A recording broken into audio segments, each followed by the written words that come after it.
Very good morning, dear students. Myself is Pramod Sharma from PSSVM Inter College, Jahangirabad. Very good morning, dear students. Welcome back to your English grammar class. As you know that your last topic in English grammar is going on, that is syntax. In the previous video, we started the syntax topic and we read syntax of nouns. Today we are going to study the next topic, syntax of pronoun. What is pronoun? We can say that pronoun is a word. Pronoun is a word which is used in a place of noun.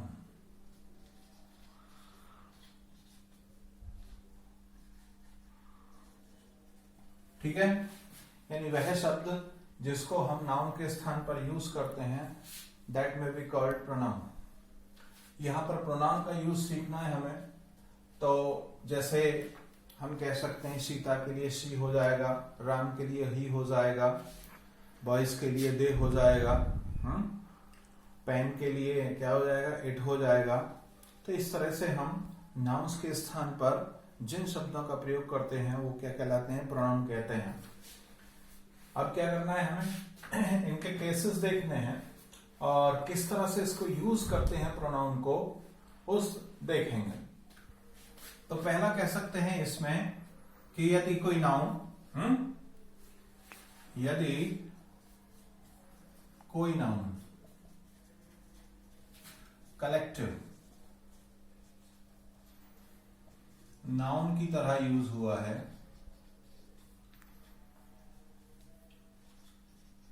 प्रयोग किया गया है और किया गया है तथा वह संपूर्ण समुदाय का बोध कराता है. ठीक है जी, बोध कराता है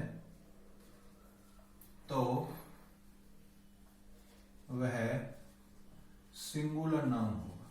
ठीक है जी, सिंगुलर नाउन होगा. जैसे द जूरी आफ्टर 1 hour. ठीक है, the jury gave its verdict. ठीक है जी, जूरी का मतलब न्याय पर्षद.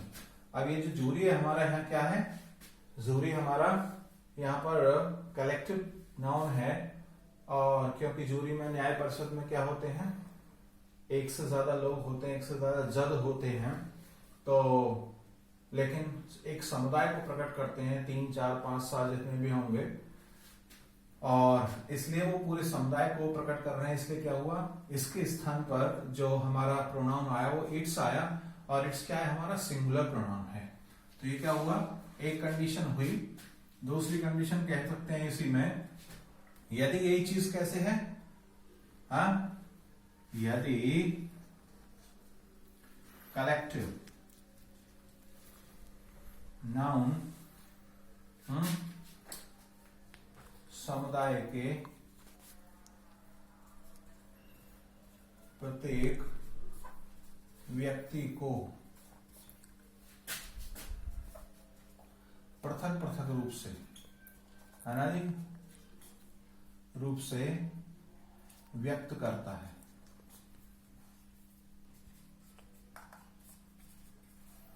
ठीक है, व्यक्त करता है तो वहां पर क्या होगा, प्लूरल होगा, प्लूरल नाउन होगा. ठीक है जी, यही जूरी का उदाहरण है, जूरी न्याय परिषद. तो जैसे हम लिखे हैं the jury was work divided into their opinions। ठीक है जी, यानी न्याय परिषद अपनी अपनी राय में बटी हुई थी, या कह सकते हैं committee was divided into their opinions. अब क्या हुआ, क्योंकि यहां पर क्या है, राय सबकी अलग अलग है, और इसलिए क्या आया, हमारा प्रोनाउन आया प्लूरल का, बहुवचन का। ठीक है जी। तीसरा कह सकते हैं कि रिलेटिव प्रोनाउन को उसके एंटीसीडेंट के क्या रखते हैं, निकट रखना चाहिए।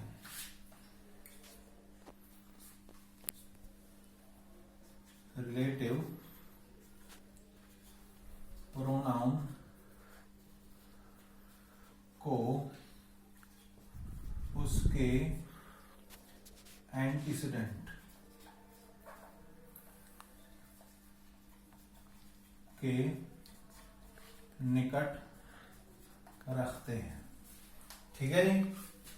कैसे निकट रखते हैं, जैसे हम सेंटेंस कहें this is the boy, this is the boy who helped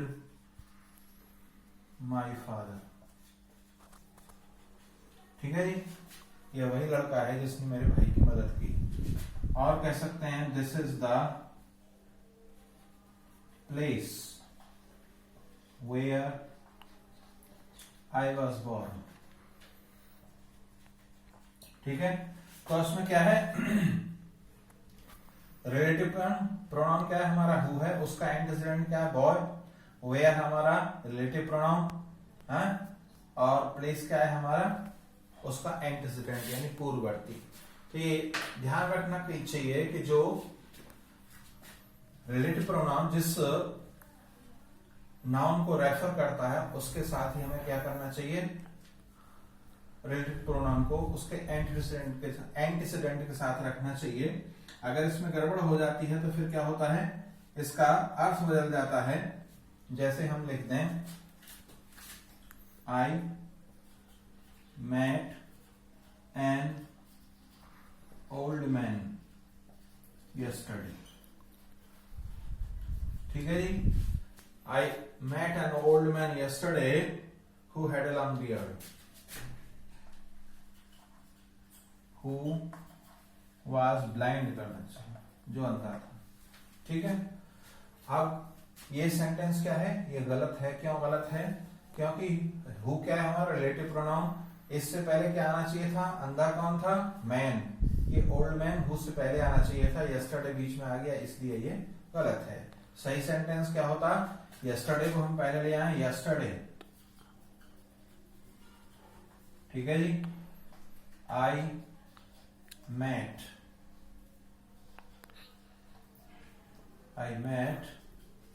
N old man who had a long beard। ठीक है, इस तरह से होगा। तो ये सेंटेंस क्या है हमारा, सही है, ये गलत है।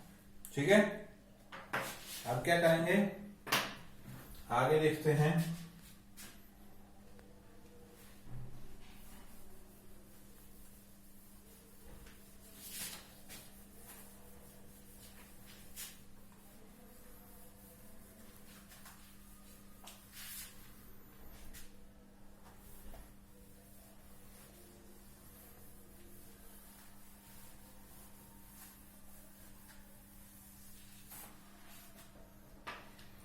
यानी चौथा पॉइंट कह सकते हैं हम कि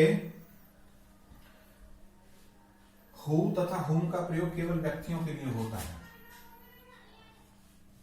हु तथा हुम का यूज केवल व्यक्तियों के लिए,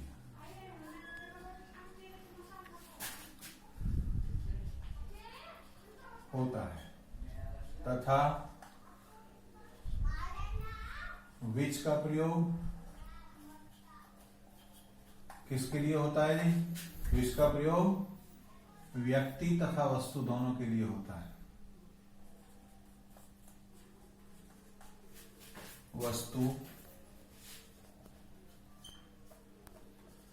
दोनों के लिए होता है, ठीक है। और ये क्या होता है?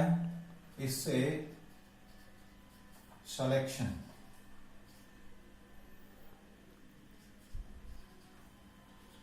का सेंस प्रकट होता है, ठीक है जी। यानी संयुक्ति चुनने का भाव व्यक्त होता है। जैसे हम हु से सेंटेंस कर सकते हैं, who is calling you, who is calling me. तो क्या है यहाँ पे? हु हमारा व्यक्ति को बता रहा है, ठीक है जी। होम से ले सकते हैं एक, जैसे whom did you meet yesterday, ठीक है। आप कल किससे मिले, ठीक है। ये भी क्या है? हमारा व्यक्ति है, ये भी व्यक्ति है। विच का क्या हो सकता है? जैसे which is your friends, which is your friend. अब क्या है? ये सिलेक्शन का भाव है। तुम्हारा मित्र कौन सा है? सिलेक्शन हुआ, बहुत सारे लड़के खड़े हैं, वहां पूछना है, चुनना है, इसलिए क्या है? यहाँ पे सिलेक्शन है, चुनने का भाव है। और वस्तु के लिए भी कह सकते हैं, जैसे विच आर योर बुक्स। इसी को हम कैसे कहें? Which is your book. तो यहां क्या हुआ? ये मैन के लिए आया है, और ये किसके लिए आया? बुक के लिए, यानी वस्तु के लिए, थिंग के लिए। तो दोनों के लिए यूज हो गया, ठीक है जी। पांचवा कह सकते हैं हम आगे के नंबर 5, जो नन है, अपना नन, जिसका मतलब होता है कोई नहीं, का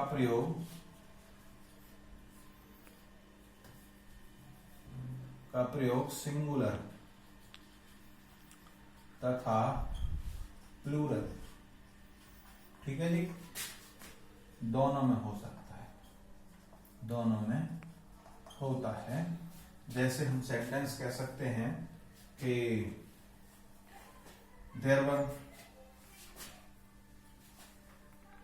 there are none in the field, ठीक है जी। जैसे किसी ने पूछा, are there some players in the field, क्या मैदान में कुछ बच्चे हैं, कुछ खिलाड़ी हैं? तो आंसर आया there are none in the field, यानी प्लूरल से इसको रेफर कर सकते हैं, there are none in the field. तो बहुवचन के लिए हुआ, इसलिए ऐसे इसको हम क्या कह सकते हैं? सिंगुलर के लिए भी कह सकते हैं, जैसे देयर वाज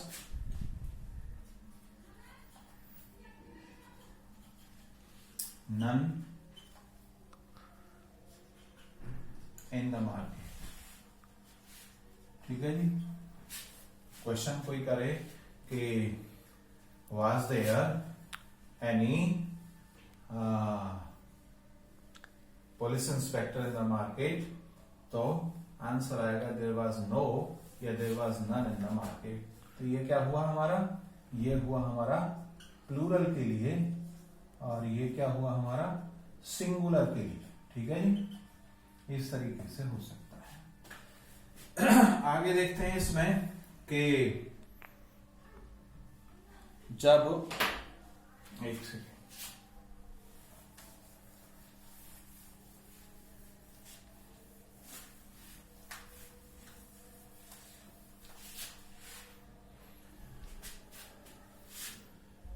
जैसे सेंटेंस लिखें हम,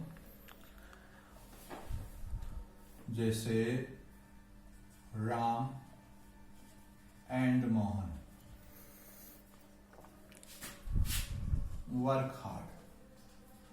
ठीक है जी, Ram and Mohan work hard, कठिन परिश्रम करते हैं, और they are admired by everyone या बाय पीपल। ठीक है जी, तो जब दो सिंगुलर नाउन को हम किससे जोड़ते हैं, एंड से जोड़ते हैं, तो उनके लिए जो प्रयुक्त प्रोनाउन होता है क्या हुआ, दे, वो किस में होता है, हमारा प्लूरल में होता है। यानी राम और मोहन को हमने एंड से जोड़ा और उसके लिए जो प्रोनाउन आया अगले सेंटेंस में दो, दे, वो किसके लिए आया, राम और मोहन के लिए आया। और ऐसी स्थिति में प्लूरल आता है, राम और मोहन कठिन परिश्रम करते हैं, they are admired by the people, उनकी लोगों के द्वारा प्रशंसा होती है। तो उनकी का मतलब राम और मोहन की, और राम और मोहन का मतलब बहुवचन हो गया एंड से जुड़ने का। ऐसे सिंगुलर में इसको करते हैं, जैसे अगर वो एक व्यक्ति को प्रकट करें। दूसरी स्थिति क्या है, यदि एंड द्वारा जुड़े हुए नाउन से एक ही व्यक्ति या वस्तु को प्रकट करें। इसकी ये क्या होगी, ए पोजीशन होगी। बी में क्या लिखेंगे, यदि एंड द्वारा जुड़े हुए नाउन एक ही व्यक्ति या वस्तु को प्रकट करें तो सिंगुलर नाउन का प्रयोग होता है।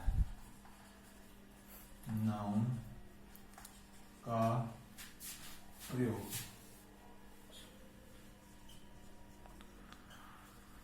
ठीक है जी। जैसे कह सकते हैं हम कि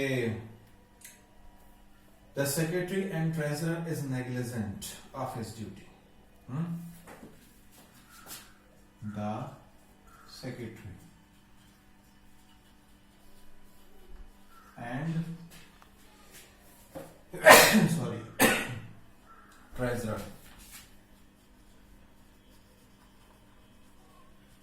is negligent of his duty। तो यहां पे वही आदमी सचिव है, वही आदमी खजांची है। एक ही आदमी के लिए क्या किया गया है, दो नाउन्स का प्रयोग किया गया है, इसलिए वर्ब का एक क्या है, हमारी सिंगुलर, इसलिए इसको इस स्थिति में रखते हैं। ठीक है, तो जब दो सिंगुलर नाउन जुड़ने के बाद, एंड से जुड़ने के बाद एक ही व्यक्ति या वस्तु को प्रकट करें, तो ऐसी स्थिति में हम क्या करते हैं, सिंगुलर वर्ब का प्रयोग करते हैं। ठीक है जी। अगला कह सकते हैं हम सातवां, सच तथा सन, सच सेम एज के पश्चात एज का प्रयोग होता है, यानी सच सेम तथा एज के पश्चात रिलेटिव प्रोनाउन के रूप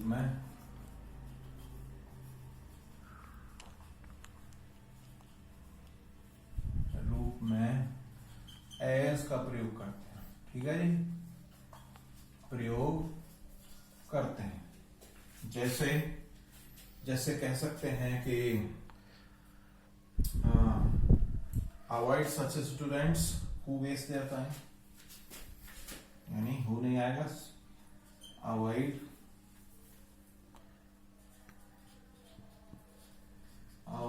सच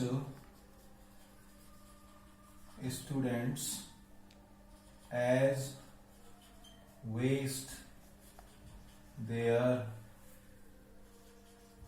time। ठीक है जी, ऐसे विद्यार्थियों से बचिए जो अपना समय नष्ट करते हैं। तो एज क्या हुआ हमारा यहाँ पे, सच के बाद हु नहीं आता है, एज ही आता है। और कह सकते हैं जैसे सेम का भी हो सकता है, my problem is the same as yours. My problem is the same as yours. ठीक है, सेम आया, सेम के साथ एज का प्रयोग। ठीक है, और कह सकते हैं जैसे, तो सच के साथ एज के साथ भी आ सकता है। He is as lazy as my friend. या कह सकते हैं you are as lazy as an hours.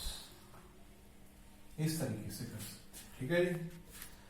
अगला इसमें नियम हो सकता है कि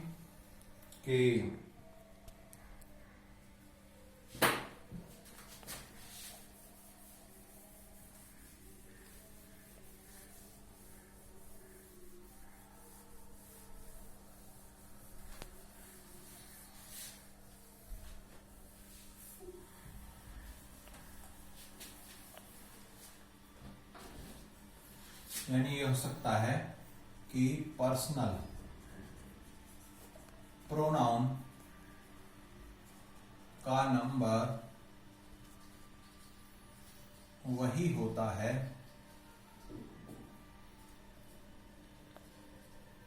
जो उसके नाउन का होता है। ठीक है, जैसे कहने का मतलब हो सकता है इसमें, the student failed because he was weak.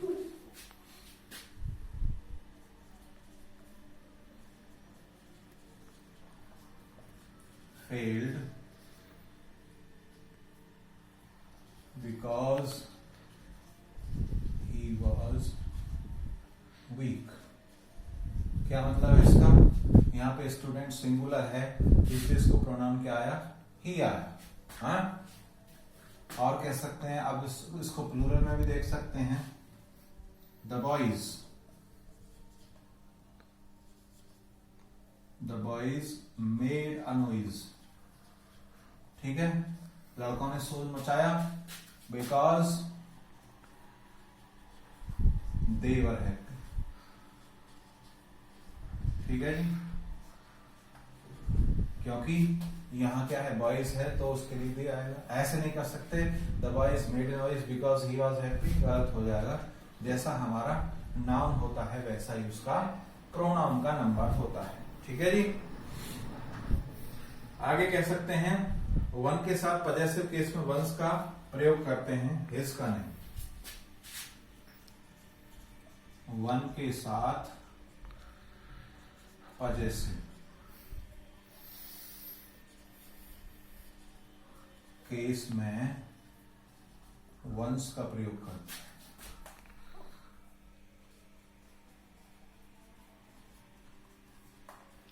करते हैं। हिज का नहीं। ठीक है जी,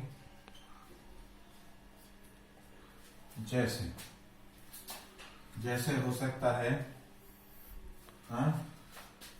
one must be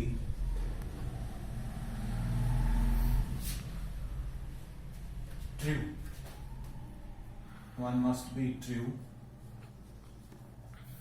to one's words. ठीक है, एक आदमी को अपनी बात के प्रति सच्चा होना चाहिए। तो ऐसे नहीं करना यहाँ कि one must be true to his words. अगर आपने यहाँ पे क्या कर दिया, हिज कर दिया, तो ये गलत है, ये सही है। ठीक है, आगे कह सकते हैं कि ईच अदर का प्रयोग दो व्यक्तियों के लिए और वन अदर का प्रयोग इसमें होता है ईच अदर का प्रयोग दो व्यक्ति या वस्तुओं के लिए होता है।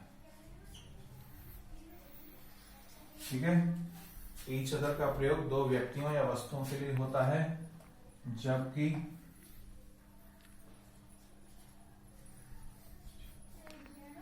वन अनदर का प्रयोग दो से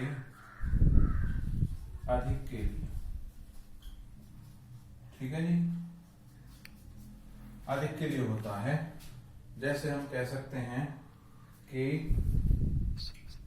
Ram and Mohan helped each other, है ना जी।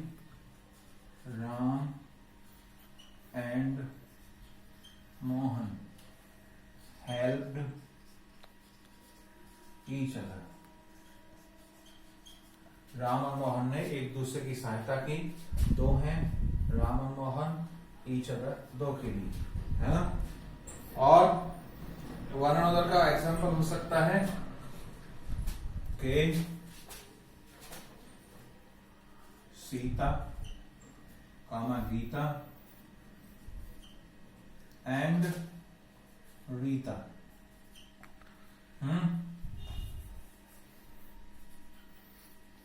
And Rita love. अब क्या आएगा, दो से ज्यादा हो गए तो लव वन अनदर। ठीक है जी, अब दो आएगा, इसका लव वन।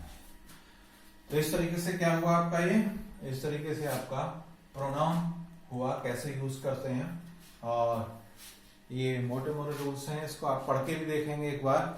और you have to solve the exercise based on this topic.